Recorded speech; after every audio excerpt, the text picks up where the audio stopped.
to do your cleaning. You get stuck in a rut and you look around and you don't find there's any lifeline.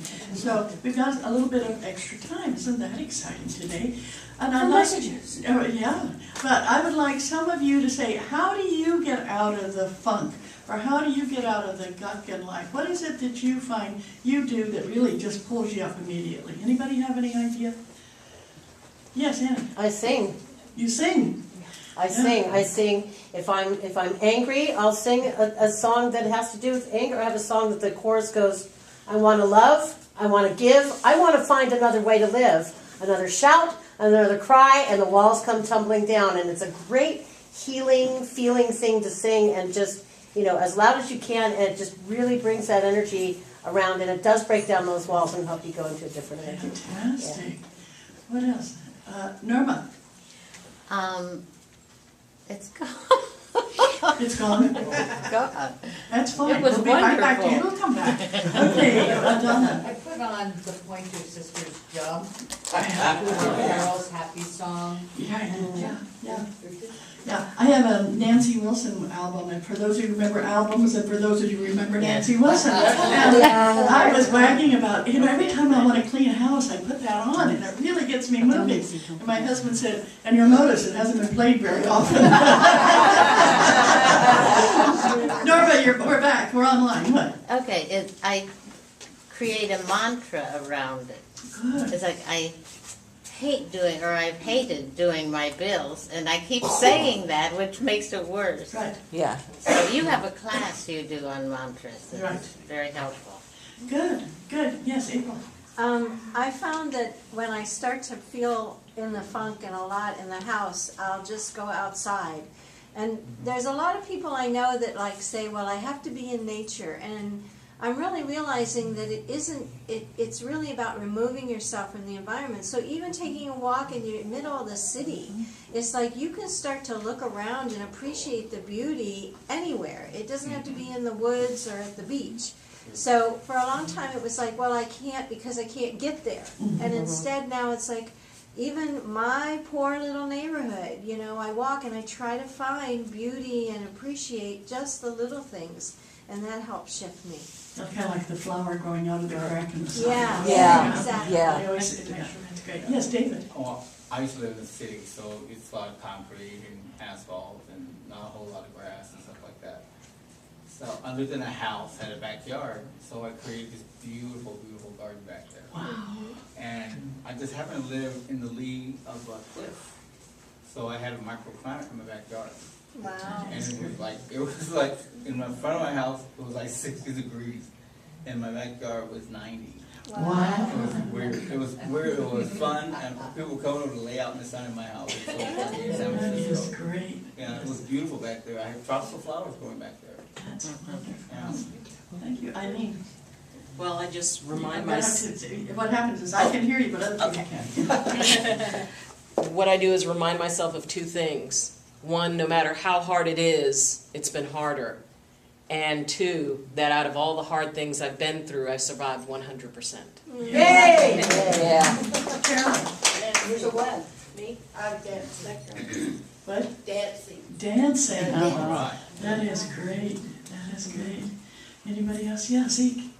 When I get feeling cranky or something, I'll go outside and garden. And Get your hands in the soil, yeah, Mother Earth. and I'm unofficially a rancher.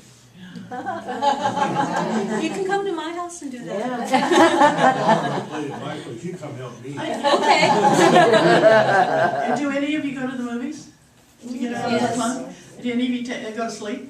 Yes. It's my turn. Yeah, take a movie. Yeah. That's right.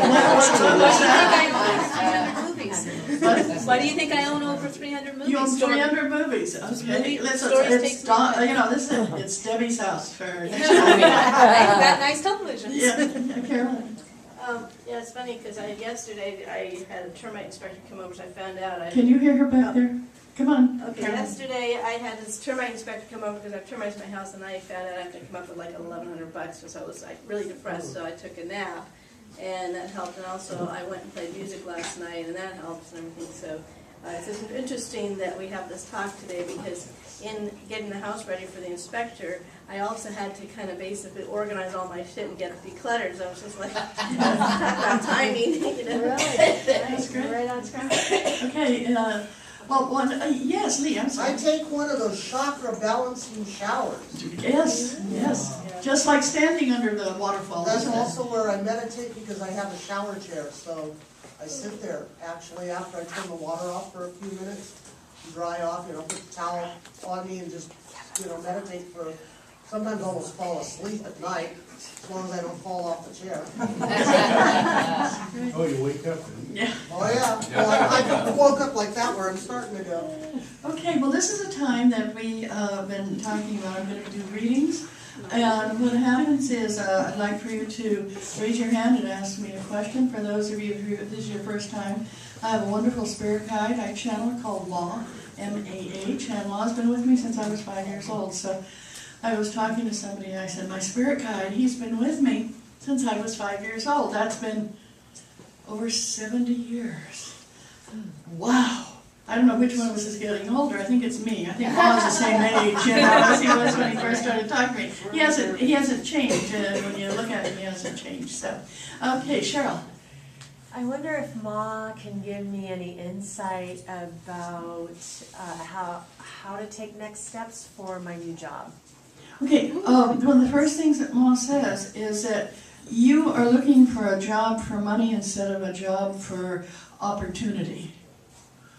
Okay, I don't know what that means, but he says there's an opening that will give you an opportunity to move in a different direction, but it's upward, but it's not a lot more money. So Ma's saying, look for the opportunity, not for the money. Okay. Does that make sense? So when I'm looking for a job, I don't look for a job in my skill set. I just keep it open. You keep it open and look for the opportunity that you're going to grow. Okay. Because Ma says if you stay in your skill set, you're going to be doing the same thing 20 years from now and you don't want to. Right. So he says there's opportunities for you to just grow. Okay? Don't worry about the money. The money's going to come with the growth. Okay. Okay. Somebody else over here. Oh, Carolyn. Two things. Could ask more about if my financial situation improved, and also who did I loan my massage table to? I can't remember. I don't know, what color is it? Black. Okay, if any of you borrowed it black, this is not from Ma. Ma says bring it back. But Ma says it's a woman and she was just taking massage classes and she's not using it. So that's what Ma says about your massage table. Okay, financial. Ma says this is not one of those woo-woo psychic hits. Ma says you're spending too much money. Okay, he says cut down on what's going out and you'll find that what's coming in, it works. Okay. Carolyn. Yeah, I'm waiting for a response from social service in regards to support. Ma says you haven't bugged them enough. Somehow the person that you talk to isn't where they were before. Either they're on vacation or they've changed. Ma says you have to go down and bang on the door. Okay. Okay, Chris. What do I need to do in regards to my mom and dad? Love them. I love them. Ma says that every once in a while they bring up issues in your mind. They're not bringing them up physically or actually, but your mind plays games with you. And just take a moment to sit down and say, whoever they are, whatever they are, and why ever they're here, I'm going to love them unconditionally. You don't have to spend a lot of time with them. You just need to keep sending them love. Okay. Yes, April. Is my brother Brooke going to honor my siblings' stuff? No. I didn't think so. Ma says the reason being is he keeps thinking that your kids haven't paid enough attention to him. It looks like an ego thing. And so what Ma says is the only way this will change around if quickly both your boys call their uncle and say, oh, we have, da-da-da-da-da. That's it. I don't know how he got into an ego-based place, but he certainly is. Okay, Colleen. What lessons am I supposed to learn from my unexpected financial situations? Well, Ma says this is very interesting because you're very methodical about what you do. And this situation that's come up is just kind of testing you. I hate it when the universe does that, don't you? But Mama says, you're kind of being tested, you're going to get along through it fine. Nothing is going away, you're not going bankrupt. Nothing major. It's just kind of you being tested and saying, many people have to deal with this every day now. As you grow, this is for everybody. Mama says, as you grow spiritually, you start getting these little hits to make you aware of what other people are going through. So then you become a wonderful spiritual guide for them. For people, have you ever had someone do counseling about kids who's never been married, never had a child, versus somebody counsel you who has raised 10 kids? There's a different energy. So the universe puts these little hurdles. Eileen's looking at me. She's had these hurdles, haven't you? Where you walk in somebody else's shoes for a little bit. Then it makes you a better counselor. So you're being prepared to doing counsel work, Eileen. Okay, yes, Carly. I'm thinking about finding a different job within my organization that's more appropriate for my gifts and my skills. Is there something coming up in that same organization, or should I just keep moving on? Mom says there's something coming up, but they don't know you're interested. So I have to show interest. Yeah, but come in with a flag that says, I want another job. I'm available and I'm right here. Available and here I am. There's people that you know that can help you, but Mom says you're hesitant to ask people to help you. Okay, yeah. Sean? Is there somewhere that I'm putting my energy and I shouldn't, and somewhere that I'm not putting my energy and I should? Mom says you are such a gifted healer, and people don't know it. And Mom says, please start doing, like here. How many of you know Sean is a very gifted healer? Okay. Now, each one of these people should go out telling everybody else they know that Sean's a gifted healer. They got 3 of his cards. Good. So talk to people here and say, I know people who need healing. And tell them, I know this man Sean, who is excellent. This man is a miracle worker. He found out what was wrong with my headaches that nobody else could. And I'd ask Ma, what should I do? I have these horrible headaches. What's causing it? And he said, it's a disruption. Thanks, Ma. And so I go in and I tell Sean, my spirit guide says disruption, and he figured out what it was, and my headaches went away because we moved we moved? Router. The router out of that was right at head level in my office. I didn't see it as a disruption. Wow. But it was. But the headaches went away immediately. But what happened is I went to the right person. And Sean's that right person. He's good at diagnosing us, all that. But nobody's talking about him because he's like Carly. He's not waving a sign that says, look at me, I'm perfect here. Look at me, okay? I'm sensitive. So Mom says you need to jump up and down and shout about who you are. But he doesn't diagnose, he just interprets. Well, that's true. He interprets. Yeah, that's exactly right. Thank you very much for bringing up the UCM principles on. We appreciate that. But so, how many of you are this way? Because what Ma says, everybody in here has a gift. And the ones that are really utilizing those gifts are the ones that believe you should be healed by me. Okay, everybody you meet, somebody coughs, you walk up and say, I can help you with that.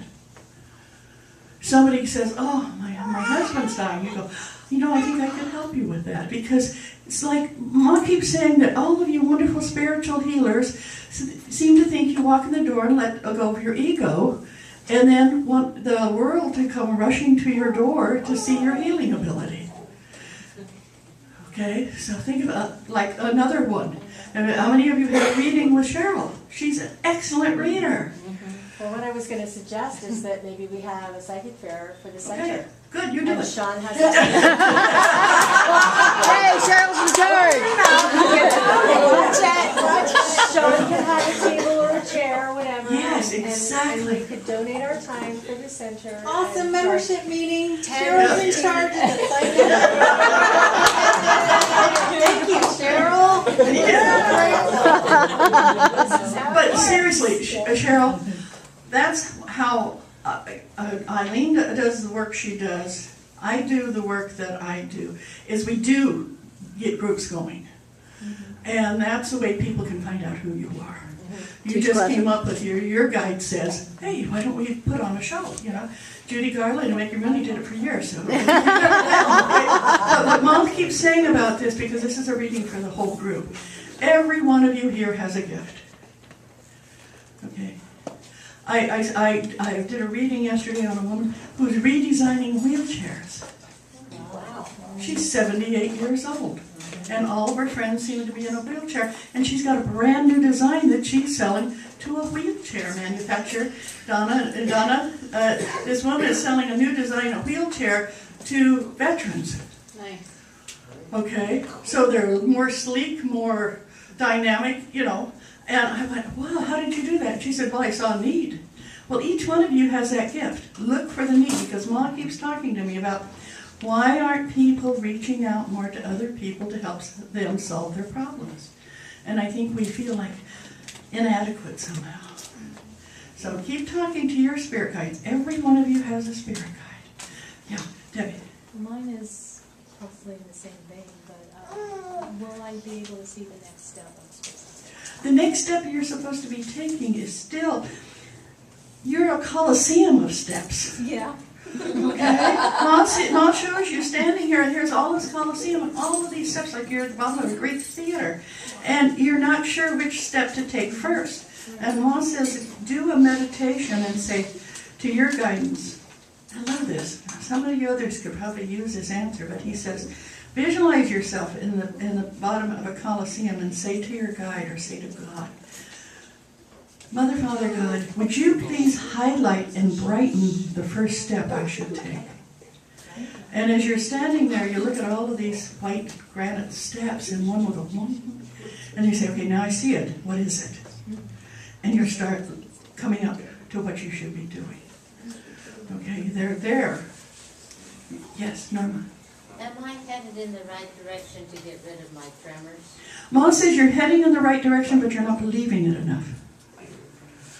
Whatever is coming in that they're talking about with your tremors, you're saying, okay, but there's a part of you, Mom says, that doesn't completely believe that they can let go. So start doing that every day. Wake up and say, I believe, or let's do an affirmation, I am tremor free. And start that every day. Breathe in and exhale and say, I am tremor free. Okay? That's the belief you have. Because that's what Mom says. You have a lot of people that really love you and support you and are there for you. But the person who's not as supportive right now is you. Okay? So everybody today, when you go hold Norma's hand, is that okay with you, Norma? Yes. You can say, you are tremor free. Allow this community to help you. And Mom says, you quite often get into a place you think you can do it yourself. And right now you need help to make you believe in you. Do you understand that? Yes. Okay. You can say it to Zeke too. What though? You can say that to Zeke too. Okay, okay. Yes. What else? Yes, Anne. Recently I've been feeling another spirit around me.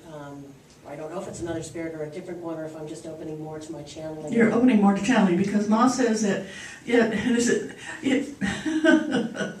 I love it. No, because this is going to sound so funny to you. Mom says, for a long while, Kathy was blocking the door. She wanted to be the number one spirit. Yeah, she wanted to be the only one to talk to you from spirit. And now she's got other things to do. So you're going to feel her jump in and out, but she's not just going to be there all the time like she was before. To allow other spirits to come in. You can always call on her, but just know because this next spirit I see is male. Yeah, it didn't feel the same. It definitely felt like a male energy, and I just haven't gotten a clear message yet. And I keep saying, well, if you want to talk to me so I understand what you want. But I couldn't tell, if it was a new guide or if it was just a... Well, you're going to be studying something more old time, because my guide says that his name is Ezekiel. Wow. Yeah. Okay. And I've been feeling very strong channeling. I'm just not getting the messages of what it is. I just know that there's something I love it. He says you can call him Zeke. Okay.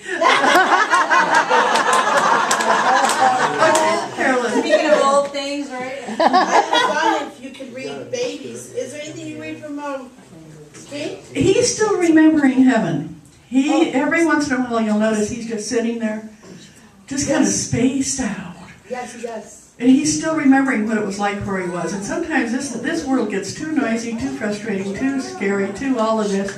And he's just gonna cry. Nothing wrong with him. He's not wet, he's not hungry, he just like, I wish I was back where I came from. He still remembers. Okay, thank you. Yeah, you're welcome. Okay, anybody else? Who is Muriel? For you, then she's one of your guides. Okay, thank you. Yeah, she's not on the line. She's not on the planet. That Mom says she's not on the planet. Yeah. The reason I said it that way because it reminded me. Wasn't there a cigar or something like that? So I was kind of checking what you were referring to. Patty? Patty? Oh, I'm sorry. You were hiding behind David. I'm planning on trying to do a workshop next summer, or this upcoming summer, but I don't know if it's too advanced, so is there any guidance that maybe I need to revamp what I'm doing? Talk to people that you don't know. Okay? And say, I'm going to do a workshop on da-da-da-da. What do you think? Do you understand what I'm talking about? Because they don't know you. So but if you tell any of your friends, or ask any of your friends, Mom says if you walk up to a dear friend of yours, like Beck or somebody like that, say, I'm going to do a workshop, what do you think? They're going to say, oh, that's great. But those aren't the people you're going to do the workshop for. You want it for the people who you're going to help move forward spiritually. Okay? So talk to people that don't know you. I know that sounds bizarre, but Mom says that's the best way to find out if it's going to be good. It's time for offering. It's a time for